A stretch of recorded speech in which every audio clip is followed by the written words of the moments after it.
to the North Star Express.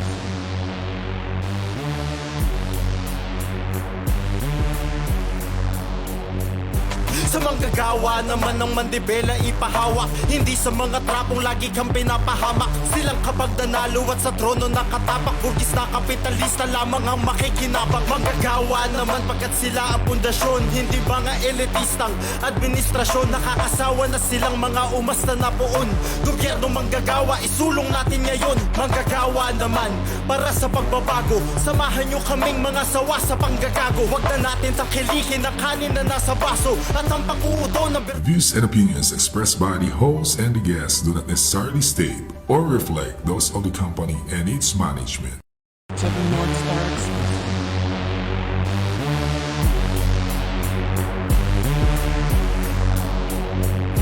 Sa manggagawa naman ng mandibela ipahawak, hindi sa mga trapong lagi kang pinapahamak. Silang kapag nanalo at sa trono nakatapak, burgis na kapitalista lamang ang makikinabang. Manggagawa naman pagkat sila ang pundasyon, hindi mga elitistang administrasyon. Nakakasawa na silang mga umasta na poon.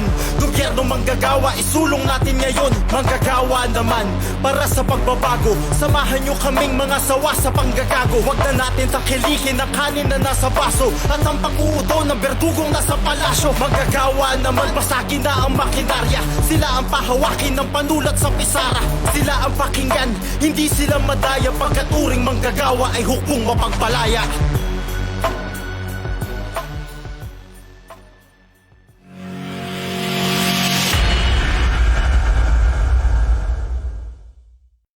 Isang magandang hapon, Monday afternoon mga kauri. Inyong tinutunghayan ang Manggagawa Naman TV at sa araw na ito meron tayong espesyal na inhandang paksa at talakayan para sa ating mga uring manggagawa dito sa Pilipinas. Kasama ko po ngayon ang aking co-host, si kasamang Egay Bilayon, ng presidente ng BKM PNR, union sa PNR. Magandang hapon po, kasamang Egay. Ay, magandang hapon, kasamang Merck at saka sa lahat ng mga tagapakinig ng ating programang ito. This is our maiden broadcast. At alam po ninyo, panahon na upang naririnig naman ang boses ng mga manggagawa at ang boses ng masa.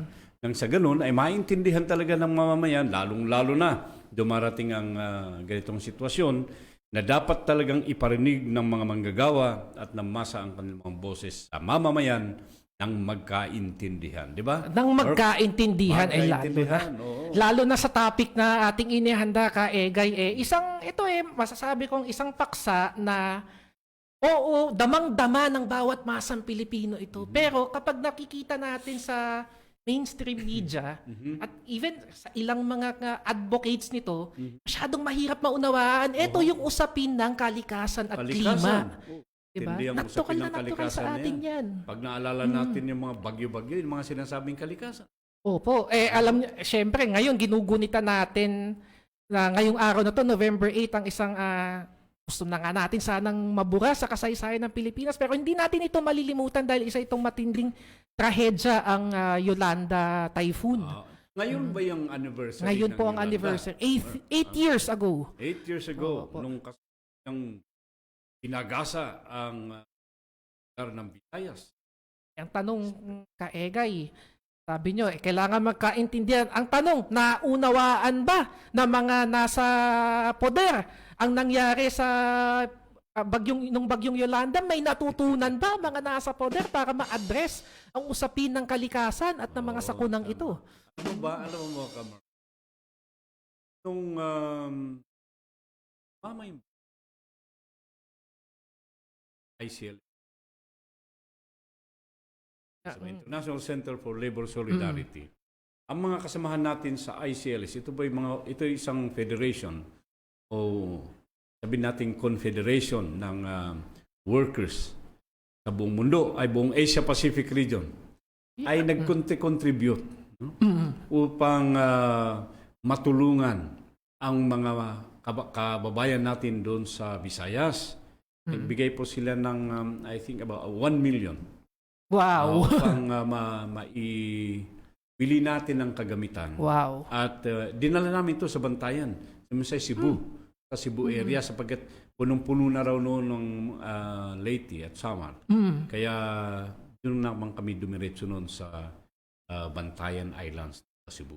Nasa lantarin ng matindi po yun, no? Nasa Lantarin. Nakita nyo? Nasa Lantarin. Opo, yan, mga ano po yan, initiative ng mga iba't ibang union sa Asia Pacific, no? No. Nung naglalakad, nung pabalik kami ng Cebu, kami papunta ng Cebu City, nakasalubong namin doon yung mga taong, kami nakasalubong na nakatulala. Nakatulala talaga. Oh my God. Talagang epekto na siguro talaga nung bagyong yan. But anyway, Gutom na siguro. usapan natin kasi ngayon dyan yung tungkol sa issue ng climate, hindi ba? Opo. Environment at saka ang klima. May naunawaan nga ba tayo? Naku. May natutunan nga ba tanong tayo? Sa tingin mo ba meron kayang naunawaan ang mga nasa pamahalaan o kay mga ahensya ng pamahalaan na siya nangangasiwa dito sa usapin na ito? Siguro masasagot yan kaegay na mga inimbita nating mga espesyal na Ayun, panauhin oo, ngayong araw na okay. to. No? Ito nagbabalik, returning guest. Parang Sunday lang ang pahinga, no? Ang ating kasamang environmentalist dito sa studio na to. Yun, oo. Kandidatong senador ng Partido Lakas ng Masa. Pero higit sa lahat, matagal nang lumalaban sa usaping pangkalikasan at pangklima. So, wina-welcome po natin si kasamang David D'Angelo ng Green Party Philippines. Kasamang David. Yes, magandang hapon sa iyo, kasamang Merck at kasamang Egay. No? Kagagaling nga lang natin kanina. Ang tawag natin na Walk the Talk. Walk the talk. Walk the Talk for Climate Emergency. Ganda nung tema na, no? Walk the Talk. Ibig sabihin, hindi lang dapat tayo dapat. At kasama natin yung libo-libong mga manggagawa na mula sa iba't ibang sektor. Ando na San Lacat, MP, Toto at marami pang iba. So ito ay patunay lamang na nauunawaan naman ng ating mga kasamang manggagawa ng masa ang napakalaking existential threat na tinatawag natin na nangyayari ngayon. Hihimayin sa buong natin mundo. yan. Hihimayin Yes, natin yan kasi medyo malalim na salita. Existential, ibig sabihin, mayroong pagkakataon na pwede tayong matulad sa mga dinosaurs. Okay, medyo Jack maawatan pa yan, pero mamaya hihimayin natin yan, no? Kasamang David, yung Walk the Talk, nakita ko sa Facebook, nationwide to, simultaneous daw. Iba't ibang pagkilos mula sa norte, sa parting Quezon, hanggang sa Visayas at Mindanao. Mayroong Mindanao, mga pagkilos. And speaking of Mindanao, meron rin tayong inimbitahang guest, no, na isang climate and environmental activist sa Mindanao mismo at kasama natin siya sa Zoom. Ito ay si kasamang Inday Gonzales ng Philippine Movement for Climate Justice sa dako ng Mindanao. Nasa Zoom siya ngayon. Kasamang Inday, pwede po siguro na kayo mag-unmute at magpakilala po. Mati kayo, kasamang Inday. Para... Yan! Oo. Ako si Inday Gonzales, Yats Gonzales ng Philippine Movement for Climate Justice Mindanao. Naka-base dito sa Osamis City. Ozamis! Magandang humap. Patiin niyo naman pa yung mga viewers natin sa Ozamis, sa wika niyo. Bisaya dyan, no? Opa. Maayong hapon sa tanan ng mga nasa Mindanao, especially yung mga kasamahan natin na lumahok din sa activity ngayong araw bilang pagunita sa nagtrahedya ng dulot ng Yolanda. Iba't ibang mga aksyon ang ginawa ng mga kasamahan dito. Mga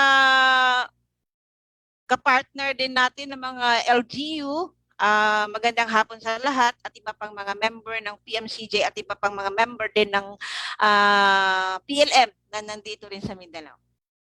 Okay, Magandang hapon. salamat kasamang Inday. Ito nga po, nabanggit ko nga kanina kaegay ang usaping pangklima, pangkalikasan. Sabi nga, kalikasan, likas yan sa atin Lahat ng tao, mayaman, mahirap, may bahay ka man o wala, merong impact sa'yo ang kalikasan. Damang-damaya nating lahat. Pero, ako, pag na-observe ko yung mga iba't ibang mga usaping pangkalikasan, medyo nahihilo ako sa mga usapan Kasi parang puro mga scientific concepts, iba mga terminolohiya na medyo hindi pa natin masyadong Hindi madaling makatch up. makatch up Maintindihan, Oo, oo. Kasi yung napapansin ko pag sa mga iba't ibang mga forum, pero ito yung mga inimbita nating ngayong mga climate activists alam nila yung importansya na bakit kailangan makialam ang masa sa usaping pangkalikasan. Yun na nga, kasamang Merck. At tatanungin natin ang ating guest, si David, ano ba talaga ang climate? Bakit nagkakaroon kayo ng mga concern matindi sa usapin ng klima at environment? Pakipaliwanag nga sa ating mga tagapakinig, Senator. Sabihin ko na, Senator David. Kung paano ba ito? Siguro yung unang siguro yung klima kasi kung napag-aralan natin sa school, yan yung paggalaw ng sistema sa kalangitan, di ba? Yung climate natin, yung ilog and everything. So ang climate kasi ay nagdedepende tayo sa init ng araw, no? So parang counting scientific terminology muna, di ba? Sige, okay Pag lang. ang init ng araw ay tumama sa Earth, technical yan, bumabalik siya, pabalik, no? Nagpa-bounce off. So, nung nagkaroon tayo ng industrialization, industrial age, nagkaroon ng fossil fuels, nag-release siya ng tinatawag nating carbon dioxide, no? So, habang parami ng parami ang pag-release ng carbon dioxide sa hangin, nagkakaroon ng parang blockade ng carbon sa hangin. So, kung halimbawa, pag tama nung 6 na rays ng araw, tumama, instead na yung 6 ay o 5 ay bumabalik, ang nangyayari, 2, 3 na lang yung nakaka-release labas ng Earth, no? So, yung natitira doon ay nagpapainit sa atmosphere ng daigdig. So, habang umiinit, ibig sabihin nun, mababago yung kalakaran, yung sistema ng climate. At habang tumatagal, yung Yolanda nga, sabi nga ni Calyodi sa kanyang mga talampati, nangyari ito, tumaas lang ng 0.8 degrees centigrade ang init ng mundo. Ngayon, sa nangyayaring COP26, nag-submit ang lahat ng bansa ng kanilang trajectory at ang mangyayaring pag-init, pag hindi nagbago ay 2 degrees to 2.7 degrees. Ang ibig sabihin nun, kung ang heat index halimbawa, pinakamainit sa Pilipinas ay Dagupan yata, kung hindi ako nagkakamali, 50 to 57 degrees. Ngayon yan, ha? Kala, medyo tostado ka na dun. So, ibig sabihin, by 2030, kung walang pagbabago, baka pumalo na yan ng 75 pataas. David, tanungan natin. Saan ba nanggagaling yung sinasabi mo kanina kasi ito yung pag-bounce ng yung init ng araw imbis na bumalik ay nasasala dahil merong sumasagka para siya ay bumalik uli sa airspace, Pero para maintindihan ng ating mga kababayan, mga bansa na yung fossil fuel na sinasabi mo. Ito yung fossil, saan ba nanggagaling ito? Yung fossil fuel na ito. So, unang-una na dyan, yung mga pagmiminang ginagawa, di ba, sa gas, oil, and everything. Kasama na rin dyan yung pag-fuel ng ating mga power plants, di ba? Coal-fired power plants. At bukod doon, hindi lang sa fossil fuel. Even sa mga pinagkukunan ng pagkain. Like US ay isa sa pinakamalaki ang contribution sa carbon emission. Pero hindi sa fossil fuel, sa livestock production naman. Livestock. Kasi yung production nila ng beef and everything, sobrang tindi ng carbon emission yan. Ano yan? Yung kain nila, yung ganyan, ano ba? Yung mismong proseso na ginagamit. Kasi pagkain pa lang yan ay may carbon footprint na, pati yung mismong pag-propagate ng livestock, no? Pero kapag inipon mo yung napakaraming baka sa isang napakalawak na lugar, kailangan mo mag-clear ng hektaryang forests na mga gubat. Tapos kapag inipon mo yon, siguro kung ano man yung singaw ng mga baka, nakakasira rin sa kalikasan. Mismong the whole process of the production. Kaso paano yan kasamang David? Mahilig kami ni Kaegay kumain ng itag ng baka. Meron kasing mga proseso naman na pwede talaga nating patunguhan, no? Para ma-reduce. And technically kasi ang problema na nangyayari dito, karamihan sa may kasalanan na nangyayaring ito ay hindi naman talaga yung mga mahihirap na bansa, no? We have the global north and global south nga na tinatawag. Na yung lahat, karamihan ng mga bansang nasa taas na equator, ito yung mayayaman na sila yung talagang sobra-sobra ang nire-release na Meron carbon. ako tatanong sa iyo dyan, Senator.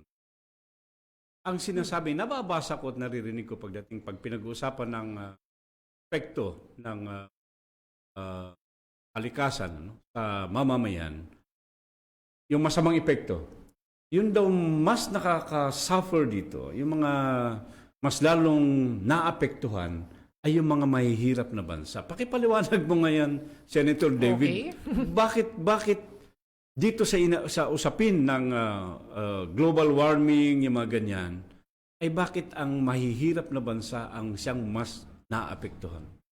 Siguro take na lang natin yung case nung sa Yolanda, no, na talagang ang daming nasalanta, ang daming namatay, no. Ang ulan kasi, kahit sinasabi natin na every time may bagyo naman sa Pilipinas, so anong epekto ng climate doon, no? Lalo na sa mahihirap. Kasi siyempre, pag bumagyo, nasira ang agrikultura, ang mga mahiyamang bansa, napakadaling mag-recover, may pera and everything. Pero tayo, wala, no? Ang dami kasi ng ulan na nahihit-hit pataas habang umiinit ay mas dumadami. Ibig sabihin, katulad lang yan nung sabi ko nga sa'yo, Mark, kanina, no? Pag nagpapakulo ka ng tubig, Yan nga, sige nga. kung maliit lang yung bukas mo ng apoy, sa isang oras siguro mga 2 lang, 3 yung mawawala lahat yung tubig. Pero kung sobrang init, siguro mga 30, Pag pinulhit. 40 yung aakyat, no? Mm. At pag umulan yung 40 na yon, ganun katindi ang nangyayari boss. ngayon. Dati kasi, halimbawa umuulan ng ganito sa isang taon. Ang nangyayari po ngayon, minsan yung ulan ng 6 na buwan, 1 o 3 araw, umuulan na ng ganong katindi. Wala pa yung bagyo. Nako pa. Anyway, At tayo na mahirap na bansa, una-una maapektuhan nun, kasunod pa yung pagtaas ng sea level. kasi Kaya Bulacan, Balagtas, Bulacan. balagtas. And Palagi na lang lubog, di ba? Oo. Wag tayong malayo kasi yung Mindanao recently. Oo, diba? No, Mindanao recently, Nakita ko yun. nakikita ko sa Facebook umaabot ng bubong ng bahay Davao. yung sa Davao. And even sa other parts of Mindanao, dadako naman tayo kay Kainday kasi Sige, siya para mismo matanong natin. nasaksihan niya yung recent na mga Nangyayari. kalamidad sa Mindanao. Kainday, ano ba talaga bakit yung tanong kanina ni kasamang Egay, mga mahihirap na bansa daw, ba talaga ang talagang nagdudusa nitong pagbabago sa ating klima? Ano ba ang karanasan natin dyan sa Mindanao hinggil dito? Oo. Tama yun, Mark. Tama naman yung sabi ni Oo. Okay, malinaw po kayo. Naririnig ba? Yes, apa. Tama yun na yung mga maliliit na bansa, yung mas apektado. Una, dahil matagal sila makarecover. At ang matindi pa doon, makaka-recover pero yung economic hindi. Dahil malamang magkakautang pa yung bansa or magkakautang pa yung mga naapektuhan doon sa bagyo. Halimbawa na lang, recently, sinasabi mo, may mga nangyayaring pagbaha. Maraming landslides na nangyayari. Yung mga hindi nakakaranas ng pagbaha, hindi nakakaranas ng mga landslides, nakakaranas na ngayon. Dahil grabe yung impact ng ulan. No? Dito rin sa Mindanao, naranasan din yung sendong. Kung ma-remember ninyo, yung sendong na hindi akalain ng mga tao na oras lang ang pagitan ay ang tubig ay tumaas na hanggang bubong. So ang pinakaapektado doon ang Cagayan de Oro at Iligan City. At ang matindi pa doon, apektado na sila sa baha, apektado din sila doon sa mga troso na binaha mula sa bukid ng Lanao del Sur. So, talagang ang pagsira sa kalikasan yung dahilan ng grabing impact ng mga bagyo o yung mga pagbaha. So, Kainday, opo. galing ako dyan sa Cagayan de Oro. From Cagayan de Oro to Jensan. Nung the other week, at binaybay namin yung Bignon, Lanao, Sultan Kudarat, ganyan, Maguindanao. Ang napansin ko doon sa area na yun ay halos ang ganda ng terrain, Senator, Mark, ang ganda ng hilly, pero wala akong mga nakitang bundok talaga na makapal ang puno. So, sa tingin mo ba, Kainday, like for example doon sa area na yan, dahil from Cagayan de Oro, di ba? Tapos Bukidnon, yung mga ganyan, hindi naman hindi naman talaga mapuno yung lugar na yan eh. Plantasyon talagang- yun eh. Oo, may epekto talaga yan dyan sa lugar nila, sa Iligan at sa Cagayan de Oro. Yung baha-baha na talagang aabot dyan. Dati ba may mapupuno ba yung mga lugar na yon? Hindi ako masyadong kabisado dun sa mga lugar na yun dahil mas malayo ako eh. Mhm. Pero kung mapapansin natin, halos wala na yung mga bundok dahil mga plantasyon na yung makikita natin. Oh, ganun na nga. Bukidnon halimbawa, Plantations, napakaganda ng terrain ng Bukidnon. Pero sa laki ng lupa ng Bukidnon, iilan lang yung nagmamay-ari ng mga lupa na yun. At nadi-displace pa yung mga kapatid natin ng mga IPs. Dito rin sa banda ng Zamboanga Peninsula, meron ding malalaking kumpanya ng pagmimina. So isa yun sa mga malalaking trahedya na nandito sa Mindanao. Yung bang Merck, David, yung Simirara, saan ba located yan? Simirara. Sa Antique yun. Antique, Yeah, Visayas, Tiny Visayas? Island din Antique na Tiny sirang-sira na ngayon. Okay. So, yan ang pinanggagalingan ng coal, di ba? Coal, Dito sa ating bansa, no? But one of the biggest suppliers of coal, Australia, at sa Indonesia, no? Nandyan yung minahan ng malalaking coal, no? So, dito ba, Dave, anong effect ng coal? Yung panggatong na ito na, ano bang Tagalog ng coal? Mahirap kasi sabing uling, kasing uling galing sa kahoy. Etong coal galing sa lupa. Oo. Parang bato ang Parang bato. itsura, di ba? Ang nakita ko to guys sa Bataan, Limay ba yan o Mariveles? Ang daming coal power plant doon na nagkakanda, nakakasakit yung mga tao doon eh. Even in Quezon, di ba? Sa may Atimonan Sa ba yun? Atimonan. Oo, Meron doon. meron doon. Balak nilang tayuan. Gladly, hindi pa nag-o-open. Yung pinipigilan coal na natin. ito, Dave, dahil kayo naman expert dyan eh. Kayo Inday, yung coal na ito, paano ba, bakit masabi natin na ito ay isang fossil fuel na nakakasira ng kalikasan? Para sa maintindihan lang ng mga ordinaryong taong katulad ko. Paano ba yan? Ako Okay, ba? David. Or, Inday muna. Inday, Inday, go ahead. Tayo muna. Oh. Mindanao. Dahil ang ano kasi natin, kaya napakalaki nung pinsala na dulot ng coal. Dahil sa ito ay may contain na mga heavy metals at saka nagbubuga siya ng napakaraming carbon dioxide. At sa sistema ng enerhiya natin ngayon, na halos nakadepende na sa coal, ibig sabihin halos concentrated tayo sa coal. Kung titingnan natin sa malaking contribution, may pinakamalaking contribution sa climate change ay yung energy. Tapos, ang energy natin ay napakalaking porsyento dyan, ang fossil fuel, lalo na ang coal.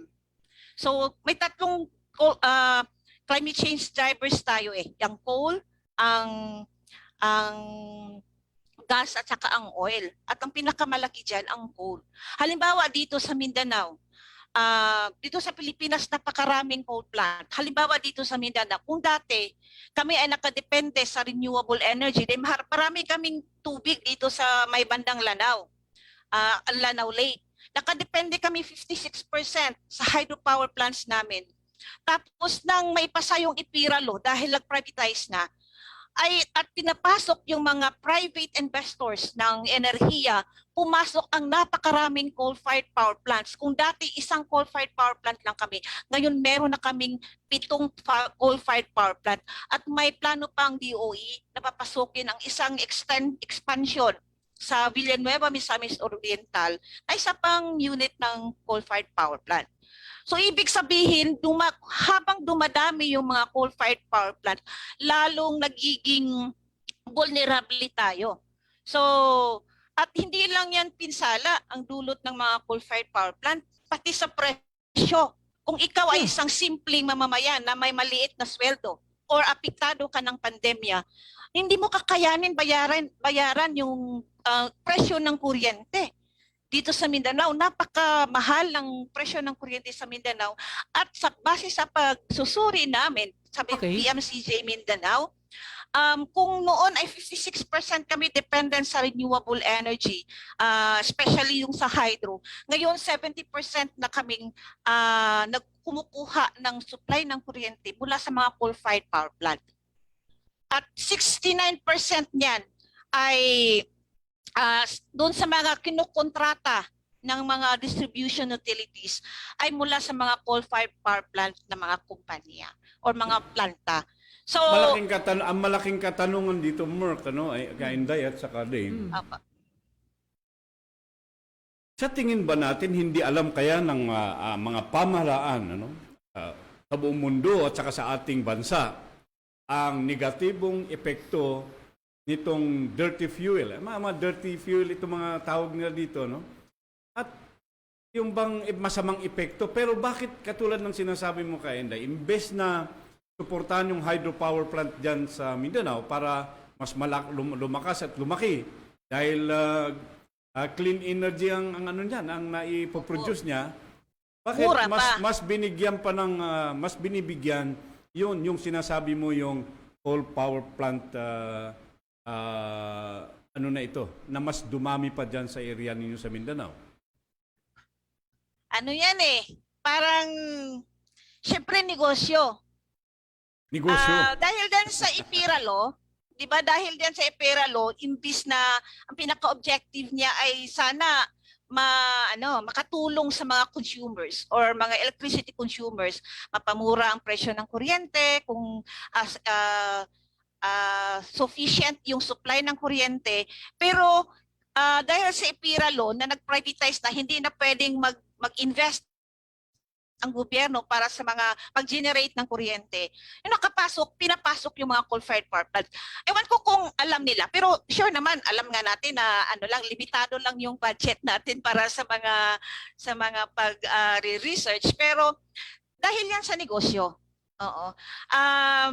Kung sinasabi nila dahil sa IPIRA may competition, walang competition. Iilang mga malalaking kumpanya lang na mga generation o mga generation companies ang nagmamay-ari ng mga generation power plants natin. So negosyo yan. Negosyo yan dahil kung hindi yan negosyo, sana nag-invest sila sa renewable energy. Pero kasi ang renewable energy, mahina siyang maglabas mahina yung return of investment niya. So sa coal plant mas malaki.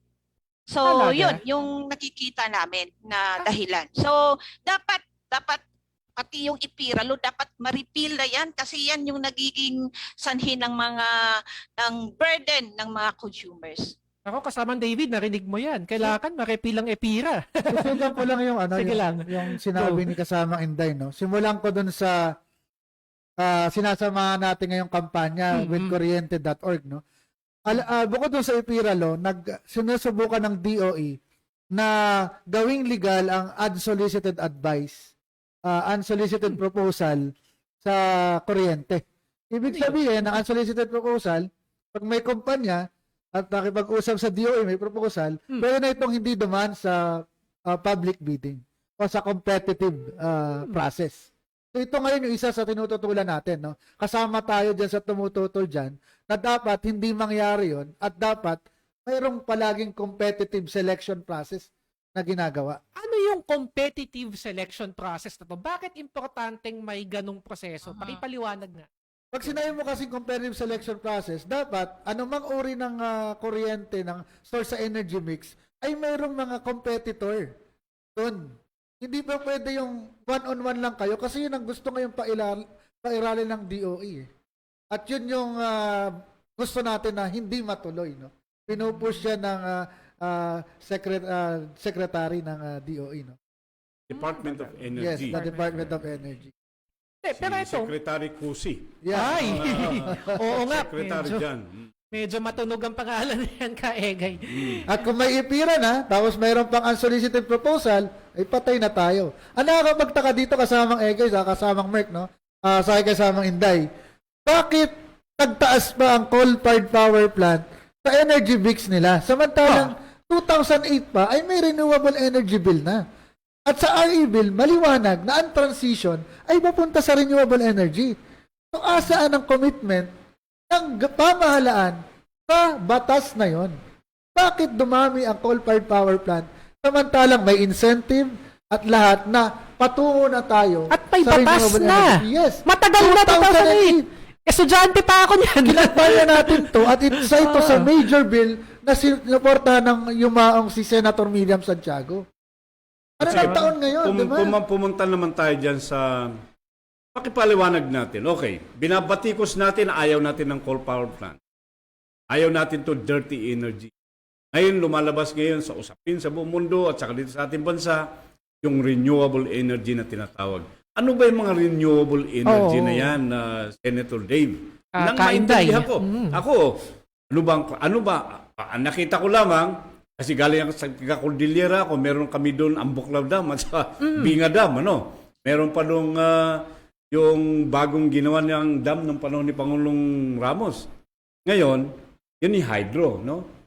So clean yun. Pero hindi renewable energy, hindi considered. Kasi dati na yun. Ganun ba yun? Hindi, renewable pa rin siya. Kaya lang ang problema, di ba? It's either nauubos o kapag bumabagyo, nagkakaroon siya ng spillover, yung mga flooding. No? Okay. Pero Ano considered siya. po ba yung mga tinatawag nating renewed energy na yan? Renewable energy. Ano ba yung mga... Kasama sa mix na to, unang-una yung natural gas, syempre renewable yan. Natural Pero yung mas matunog ngayon yung wind energy at saka solar power na lalo yung solar na bumagsak na talaga ang presyo ng cost of solar energy. Pero kung tatanungin natin, paano pag nag-solar ka, di itaig-tayang farm ang kailangan para daw sa solar farms. Yun po ay traditional. Mayroong isang tinatawag na solusyon na ang tinatawag ay community power grid system. Ibig sabihin, instead na gumawa ka ng solar farm, kada bahay, magtatayo ka ng solar per bahay. Tapos meron ka ngayon tatawagin community grid system ng electricity. Ibig sabihin, pag hindi mo nagamit yung elektrisidad sa bahay mo, papasok yun sa community power mo, community grid, na pwedeng magamit ng iba. Actually, I think alam na yan ng mga power operators, kaya lang hindi binibigay sa consumer. May tanong ko rin kay Kainday, yun nga, sinasabing renewable. Diyan ba sa Mindanao, nagkakaroon na ba ng mga ganyang hakbang ang mga gobyerno ba doon? O nasa level pa na kinakampanya pa natin to at itinutulak?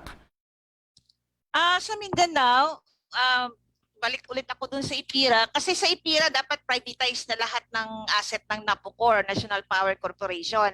Pero dahil kami dito sa Mindanao ay nagkaisa para tutulan yung privatization ng Agus Pulangi, yung mga 7 hydropower plants dito sa Mindanao, Bukidnon sa Casalanaw. Puro hydro daw doon. At kaya hanggang ngayon ay hindi pa siya napaprivatize. Pero yun nga lang, hindi siya napaprivatize pero hindi na ma-maximize yung kakayahan niya to produce electricity dahil mas inuuna yung mga coal-fired power plants. Pero hanggang ngayon, yung mga LGUs, suportado pa rin yung hindi pag-privatize at sana upgrade or rehabilitate. Dahil yan mga matatandang mga planta na yan eh. So, kinahanglan siyang i-rehabilitate, i-upgrade. Dahil ang mga hydropower plants natin, based doon sa data na nakuha natin sa NAPOCOR Mindanao, ay nag-i-income siya. Kaya lang, nasa-centralize yung income niya doon sa national para pambayad utang. Hindi siya nagagamit para pag-rehabilitate sana sa mga hydropower plants namin dito. Kaya, hanggang ngayon, struggle pa rin ng Mindanao na hindi talaga siya ma-privatize totally dahil hanggang ngayon kinoconsider pa ng DOE yung privatization. Kasi jewel ng Mindanao yung mga hydropower plants at yan yung source ng mura at malinis ng kuryente dito sa Mindanao. Ay marami din namang mga community-based na mga hydro runoff water dito sa Mindanao, kaya lang maliliit. At saka yung struggle natin for renewable na hindi sana privatize, yung hindi private, dapat ang government ang mag-initiate ng mga renewable energy plants natin. Dahil pag napupunta yan sa mga private corporations, malamang mataas pa rin yung singil. Dahil nga profit yung gusto nila hindi serbisyo. So yun, yung dito sa Mindanao. Dito punta naman tayo dun sa effect ng masamang nangyayari sa ating environment, sa ating yung end effect. Ibig sabihin nga, nitong mga masamang nangyayari o mga masamang policy, masamang programs, Dito, Senator Dave, kailan lulubog ang Pilipinas? Tama ka, alo. Kasi may mga, di ba? Natatawa, pero May totoo mga, yan. may Meron. mga sinasabing mga islands na mawawala. May mga bansa actually na sinasabing mawawala pagdating ng panahon dahil dyan sa pagtaas ng tuloy-tuloy na pagtaas ng tubig, pagtunaw ng Arctic at saka yung North Pole, yung mga ganyan, na sinasabi na epekto nitong global warming. So, dito ba sa ating bansa, sa Pilipinas ba, meron bang mga islands tayo ditong lulubog? O meron ba tayong mga areas na mawawala? Ang latest report kasi ng IPCC, ito yung sa UN, ay 2030 yung una nilang tinitingnan na talagang ang pagtaas ay 1.5 to 2 degrees.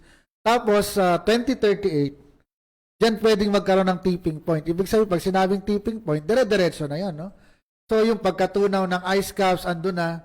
So, ang pagtaas ng sea level ay 2 meter ang pinakang minimum. So, ibig sabihin, yung mga binabaha na ngayon, mas lulubog pa. No? So, lalo na yung mga area sa Bulacan, natatayuan pa ng airport, di ba? So, talagang lulubog na malala. Ang pinaka nakakatakot dito ay yung pinakita na graph ng worst case scenario na yung pinaka malalapit sa equator ay dahan-dahan magiging uninhabitable. Ibig sabihin, mahirap tirahan. At by 2070, sa mga naikinig sa atin, di ako nananakot, isa ang Pilipinas sa nasa red zone. Ibig sabihin, yung paglubog ay hindi pa masyadong critical. Ibig sabihin, may mga island na lulubog, yes. Ang pinaka nakakatakot ay yung magiging sobrang krisis sa tubig na pwedeng wala na tayong maging source ng iinumin nating tubig. Nakakatakot yan. 2070 yan talaga, red zone ang 2070. Oh my Yes. God. Naku, ilang taong ka na noon, Mark, pagka 2070? Patay na siguro ako. Pero tingnan nyo, tingnan ninyo yan.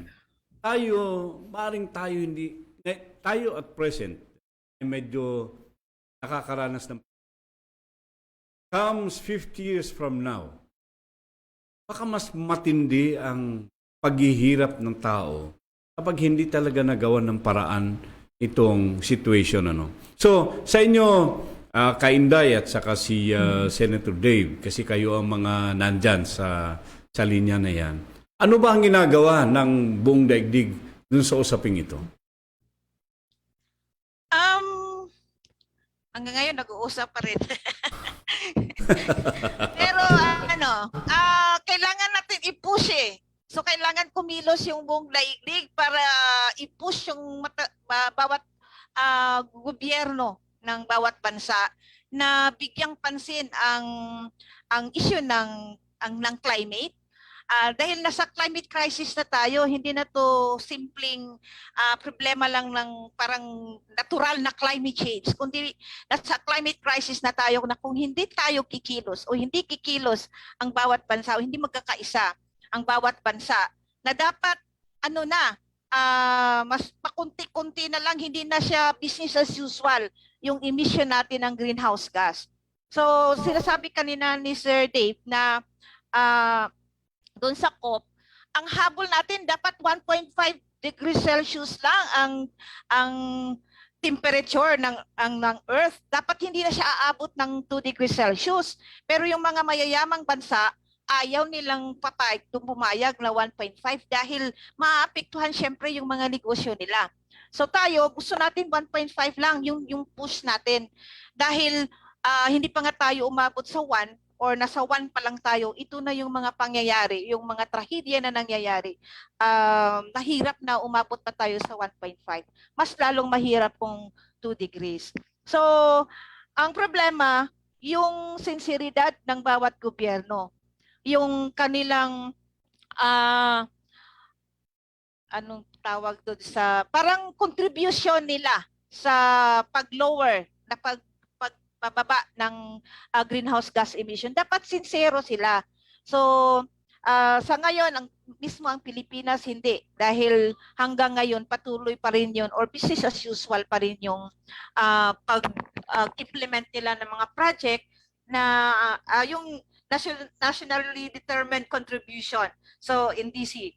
So, patuloy pa rin yung mga nakakasira sa kalikasan ng mga proyekto. Wala pa rin tigil yung mga pagmimina, patuloy pa rin yung mga coal-fired power plant. At kung dito sa Mindanao, halimbawa, ang alternative ng DOE ay i-buy out yung coal-fired power plant, nakakaloko naman. No? Nakakaloko sa mga taga Mindanao matapos nilang i-approve in spite of our opposition, in-approve nila yung mga coal-fired power plant. Ngayon, iba-buy out nila gamit ang pera ng taong bayan. Nakakaloko yun sa Mindanao. Tapos, wala man lang tayong naririnig na just transition para sa mga affected workers doon sa mga coal-fired power plant ay iba-buy out nila dahil ipapasara daw. Dahil yun din daw yung commitment nila na mag-phase out ng coal. So, ayaw natin sa buyout, gusto natin phase out. So, wala tayong nakita sa gobyerno ng Pilipinas, wala tayong nakikitang sincero. Kahit sa mga kandidato ngayon, wala tayong nakikitang sincero na nagtatangkilik o nagdadala sa kanilang mga plataforma para sa klima. Maliban na lang siguro, siyempre sa PLM. No? Pero Mamaya bago sasagot si kasamang Dave, Senator Dave. Pakinggan nga naman muna natin. Alam kasi nyo, may mga comments mga tagapakinig natin. Ano kasi nagliliyab ang ating usapin ngayon at sakto, klima pinag-uusapan natin, ang lakas ng ulan. Di nagdadinig dito sa studio. Ewan ko kung naririnig ng mga viewers natin.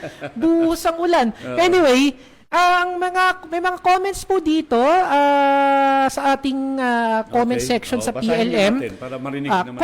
Coal power plants sa Mindanao, dumami ito dahil sa pagpasok ng mga malalaking investors sa agri-enterprise at mining company. Tapos ang pinakamalaking mining company nandito sa Tampakan, South Cotabato, open pit mining ang pamamaraan nila sa Paninan. Lugar ba itong Paninan? Also have Sino ba yan? Sino yan nagko-comment?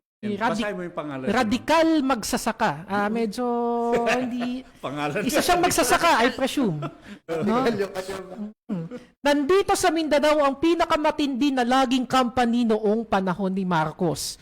Dito sa Mindanao, isa sa pinakaberdeng bundok pero winasak ng mga labing company katulad nila Consunhi, Magsaysay and Sons at iba pa. So mga companies ito, no?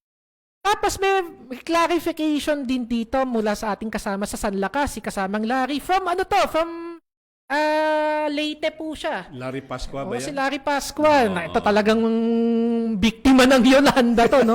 May kinaklarify siya, no, na sinasabi niya, hindi renewable energy ang natural gas.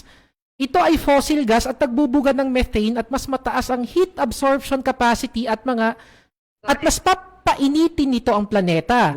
Ang natural gas ay marumi, nakamamatay at mahal din ang tipo ng kuryente. 'Di ba? So dapat i-clarify lalo na kasamang Egay sa Kainday and kasamang David.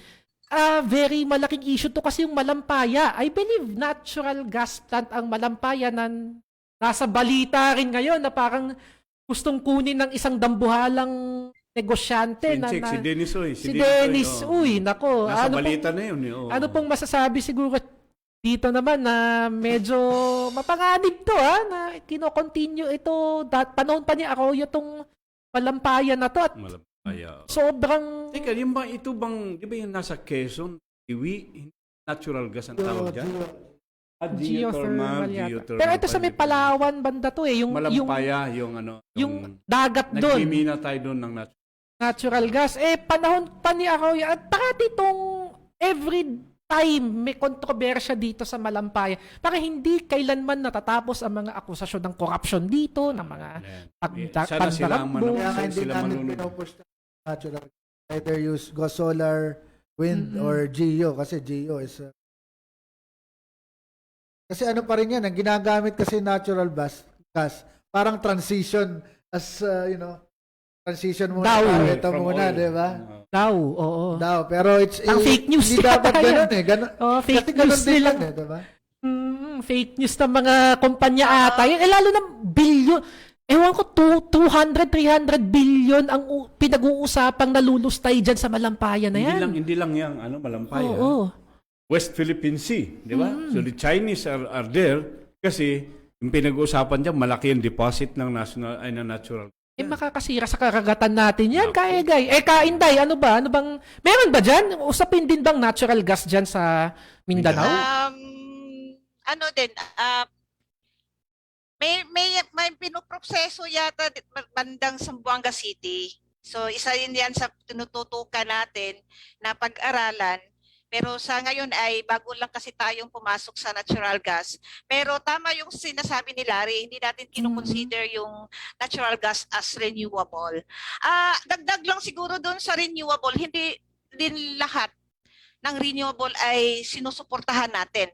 Halimbawa, Sige nga po. sinusuportahan natin ang hydropower plants pero hindi natin sinusuportahan yung mga mega dam. Dahil Bakit? nakaka-displace yang ng mga community plus ang hazard, no? Ang peligro dulot niyan pag magka-problema yung dam na naranasan naman yan sa Luzon. So, halimbawa yung Pulangi 5 na dapat itatayo, isang malaking dam yun, tinututulan natin. Marami namang pwedeng gawin para sa renewable. Wag na lang yung hazardous sa community or madi-displace yung mga community. Marami din tayong mga tinututulan ng mga hydro dam dito sa Zamboanga del Sur dahil nadi-displace yung mga indigenous people. So kung gusto natin ng renewable, dapat hindi maapektuhan or walang maapektuhan na mga komunidad. Kaya pinupush natin na sana komunidad yung magmamanage dun sa mga renewable nila. Community-based mga renewable energy sources. Huwag naman dun sa mga malalaking kumpanya pa rin. Ay, nahagip ako sa sinabi mo kanina, Inday, yung terminong just transition. Just transition, parati ko naririnig sa mga climate advocates to eh. Ang alam ko kasi, Kainday, Kaegay, yung sa labor, yung just cause for termination bilang nagpaparalegal sa labor. Ano ba yung just transition na yan? Pakilinaw nga po at malamang maganda maging programa siguro ito ng mga advocates natin na tumatakbo ngayon. Hindi ako expert doon, Mark. Apa. Pero yung sinasabi ko kasi kanina, kasi gusto natin mag-phase out yung mga coal plants. Pag hindi naman natin gusto na pag-phase out ng mga coal plants ay libre na yung mga kumpanya doon sa mga responsibilidad nila sa mga workers nila. So dapat may programa, saktong programa kung anong mangyayari doon sa mga workers ng mga phase out na mga planta o yung phase out na mga proyekto. So, halimbawa doon sa sinasabi ko kanina, iba-buy out yung mga coal plant dahil para i-suspend yung operation. Anong mangyayari doon sa mga workers na nandoon sa mga planta na yon? So, yun yung sinasabi ko. Pero baka pwedeng next pakinggan kayo din natin naman si Kwan. Sige pa. Kainday, tingnan natin sa point of view ng isang sa legislation. Kasi nandito guest natin si Senator Dave. Ngayon, naririnig naman ni Senator Dave. And at the same time, kasama rin siya isang climate activist din. Ano ang nakikita mo bang magagawa? May magagawa pa sa pamagitan ng legislasyon para ito correct itong mga nangyayaring ito.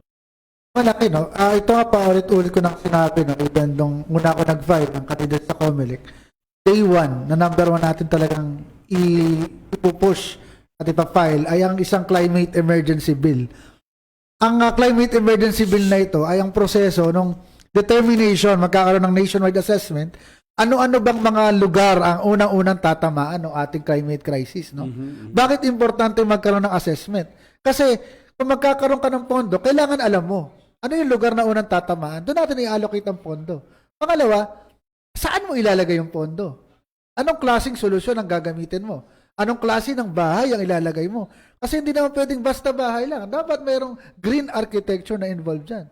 Dapat sasagot yan dun sa hamon ng klima. Hindi pwedeng, lagyan natin, ilipat natin itong mga tao to. Kailangan maliwanag dun sa climate emergency bilang assessment, ang pondo, at anong pagbabago yung kailangan natin gawin. Ganda. Kasi ang usapin kasi ng elektrisidad ay isa lamang Isa lamang sa napakalaking usapin ng kalikasan. At kasama dyan kasi yung renewable energy ay batas na. So, kailangan ikayatin natin, i-push natin na mapatupad to. So, kasama yan. Pero sa legislation, kasama din dito ang issue ng pagkain. Kasi kung may climate crisis, kailangan patatagin natin yung ating pagkain. At kung gusto natin maging matatag ang ating pagkain, kailangan alisin natin, i-repeal natin yung price tarification para tumatag ang ating mga farmers. At suportahan natin ang organic agriculture and agroecology sa agriculture. No? Kasi food sovereignty, mahalaga yan Kung gusto natin na ang mga Pilipino ay may kainin at maging handa sa climate crisis. At paano naman natin masusustain yung ating pagbabago? So kasama naman dito yung green education. Kailangan i-integrate natin sa sistema. At pang-apat, ito napakahalaga. Kailangan natin magkaroon ng nationwide moratorium on all types of mineral mining and quarrying. Tigil muna natin yan. I-evaluate natin lahat ng mining contracts and companies at alamin natin sino ang sumusunod at hindi. Pagpunta dun sa panglimang legislation, the criminalization of environmental offenses. Kasi tinatanggalan ka lang ng permit, nilalagyan ka lang ng kung ano-anong penalties. Dapat i-criminalize yan. Mayroong criminal liability na dapat pag sumira ka sa kalikasan. Kasi ito buhay natin to Buhay na rin yung pinapatay mo sa bawat pagsira mo sa kalikasan. Pakagandang napakabigat na responsibilidad talaga yan. Sabagat ang kalaban natin dyan ay mga dambuhalang mga negosyante na may kinalaman sa pagmimina. Nari ng Felix Mines. Naku po. Na nasa Kongreso. Naku po. Parang Yan? natin yan. Mabigat ang mga natin. But, kailangan natin gawin. Di ba, Senator David? Kasi kung walang gagawa, sinong Sinong gagawa? Ang sinasabi naman natin ay hindi 100% na pagtigil. Bakit may Okay. moratorium? Kailangan nating alamin muna ano yung epekto, ano yung kailangan nating gawin para maiayos lahat ng ito. Sino yung sumusunod, sino yung hindi? At hindi yung 300 kasi 300 yung nag-apply na magmina sa Pilipinas. Saba, teka muna, di ba? Parang ginagahasa na yung bansa mo. Nitong andasang katutak na mining companies na gustong magmina sa atin. Mali na yan Sobrang mali. Meron pa ba tayong mga comments yan? Wala, tingnan lang po natin. Pero kasi may mga, meron. Ito from Bicol. Ang ating viewers ngayon, Kaegay, puro nasa probinsya. Very good to, Ano po from Rage Clara, from Labo, Camarines Norte, ano po ang pwede nating gawing aksyon para imbestigahan ng mga electric cooperatives na merong katiwalian sa pamunuan nito? Pinapatay ang malayang pag-uunyon at may abuse of discretion ng management sa mga empleyado nito. At meron po bang mga electric cooperatives na nakikipagsabuatan sa malalaking investors para ito ay ma-privatize, which is natatapos na po ang contract nito sa pagiging cooperative? Salamat po in advance mga kasama sa inyong pong pagpapaliwanag. Mabilis na lang, we have 8 minutes. Alam mo, yung issue ng electric cooperative, sila nagpatalo sa akin ng tumakbong konsehal sa Atimonan, Quezon Kasi yung karamihan sa mga electric cooperatives ay hindi naman talaga kooperatiba nagsisilbi sa mamamayan. We need to re-evaluate the laws on electric cooperatives at talagang ibalik sa taong bayan ang electric cooperatives. Dapat talaga para sa tao yan Hindi dapat na sila pa yung Kaya nga nahihirapan. cooperative, di ba? Hindi uncooperative. Hindi cooperative. Si Ber Rebellios, nanonood. Sabi niya, shout out daw. Shout out. Shout out nga natin si Ber Rebellios. Shout out! Dito kasi sa hashtag, masanay sa shout out ang mga tao dito Sige, Meron pa ba? Kainday, yung sagot mo doon sa tungkol sa power cooperatives. Mabilis lang. Sa mga electric cooperatives, sa buwatan yan So, doon sa privatization, dahil unti-unti na yung privatization doon sa mga electric cooperatives. Wala pa tayong ongoing pa yung mga research natin doon sa mga electric cooperatives at nagiging partner natin yung mga electric cooperatives yung iba. Hindi ko alam kung ang electric cooperative yung may sabwatan sa mga malalaking kumpanya dahil sila yung mawawalan. Kaya yung mga electric cooperatives dito sa Mindanao may Black Friday sila protest. Pero ang sabwatan na alam ko na ginagawa ng mga electric cooperatives dun sa mga generation companies.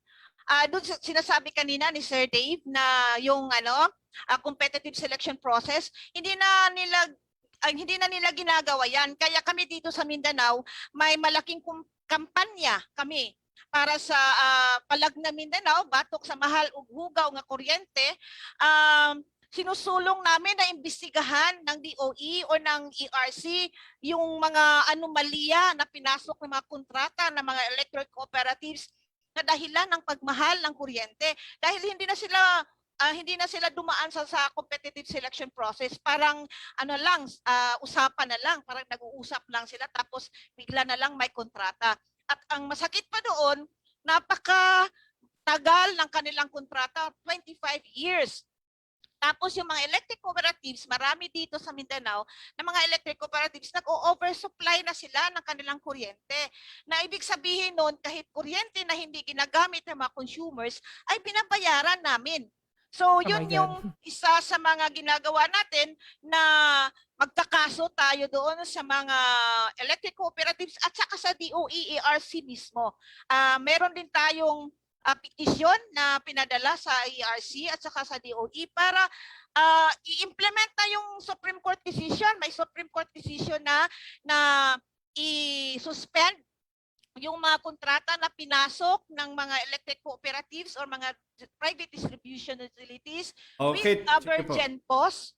So, dapat ma-implement na yun. Hanggang ngayon, wala pa. Wala pang nangyayari. Tama yan. Parang problema yan. Tapos mga consumers. Sige, Kainday, pakinggan naman natin isang Meron comment. pa. May pahabol si Larry, kasamang Larry, tumingil sa Malampaya. No? Ang Malampaya ay nabili lang ni Dennis Uy. At ang pagkakabili dito ay maanomalya dahil wala naman siyang kapital. Ang konsentrasyon ng fossil gas ay nasa Batangas. Sa ngayon ay may 4,500 megawatts ang combined capacity ng 5 planta na pag-aari ng First Gen at KEPCO SMC. I think this is San Miguel Corporation, no? At tinatayang 11,000 megawatts pa ang itatayo sa Batangas na sisira sa Center of Marine Biodiversity na yung Verde Island Passage. Mahilig tayong mag-dive dyan, di ba? Ang daming mga coral dyan nung nalangoy ko yan dati. Grabe. No, tapos meron pang 3 minutes to go. Napahabol pa tayo si Josel de la Cruz. Paano ba natin mapagkakaisa mga labor groups and leaders? Naku, medyo mahabang tanong yan ka, Josel. Sa next episode natin sasagutin yan kasi kulang ang 1 oras na masagot yan. Pero pang mga pahabol lang na mga isa-shoutout na lang siguro natin ka-egay yan. Ang viewers natin ngayon, si Nafe Bait, si Josel, si David Binawagan ng Super Federation, no? Si Kajulay nandito, nanonood. Si Ka Erna, sa Bicol din to. Si Juvie De Jesus Ranario, Victor Sumampong. Si Eli Guzman ng Calamba, nanonood po ngayon.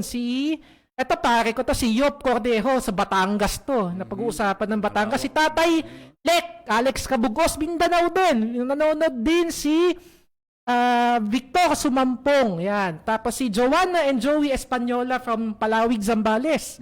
Si Buds Dominguez, ang ating PWD rapper from Navotas. Tapos si Jules, si Nicanor Melesio, si John Lazaro ng Spark ay nanonood din ngayon. Ang dami po, hindi ko na po mababasa lahat. Siguro last message na lang, 1 minute na lang po siguro. Kasamang David, bakit kailangang makialam ang masa sa usaping pangkalikasan at pangklima? 1 minuto lang. Ang number 1 dito ay ang halalang 2022 ay make or break, no? Make or break para sa atin sa kalikasan. Kung hindi tayo kikilos at hindi tayo pipili ng makamasa, makamanggagawa at makakalikasan kandidato na ating iluluklok mismo sa gobyerno at magpapatuloy yung sistema na umiiral, pagkakaroon po tayo ng malaking problema na maaaring hindi na natin masolusyonan. Kaya po nananawagan ako sa inyong lahat, mga kasama, mga kaibigan, pagtulong-tulong po tayo dito kasi never po na isang personalidad lang ang magliligtas sa atin. Tama. Ang solusyon po ay tayo. Tayong lahat. Pag may kandidato nagsabi na siya ang solusyon, ako po, problema na yan. Ang solusyon po dito ay hindi lang ako. Hindi lang si Calyodi, si Kawalden, si kasamang Luke, at si kasamang Roy Cabo Negro. Tayong lahat po, magsama-sama tayo, magtulungan tayo, gumawa tayo ng gobyernong makamasa at makakalikasan. Para naman po, paggising ng ating mga anak at mga apo, tayo ay may isang luntiang Pilipinas at may isang magandang bukas para sa bawat Pilipino. At syempre, Si Kainday naman. Kainday. Oh, peksi na lang. 1 minute. Malapit na tayo. 1 minute.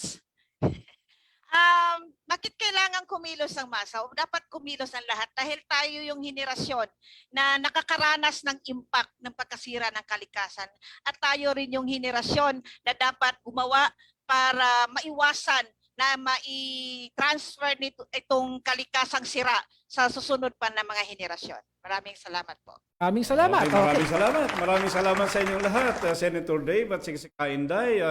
Merk, Yes. magpaalam na po tayo. Napakaiksi ng panahon, napakaganda ng mga topic natin. Punong-puno. Pero daragdagan po natin ito. Sige, salamat. Saturday po tayo, Kaegay.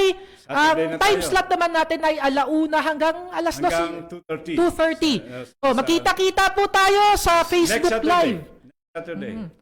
Via Thank you po. via hashtag TV, ha? I-like and i-share po natin ang hashtag TV sa Facebook at sa YouTube.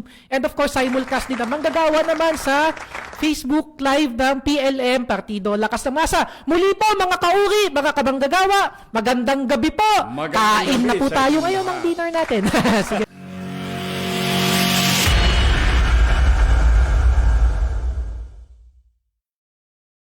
To the North Star Exclusive.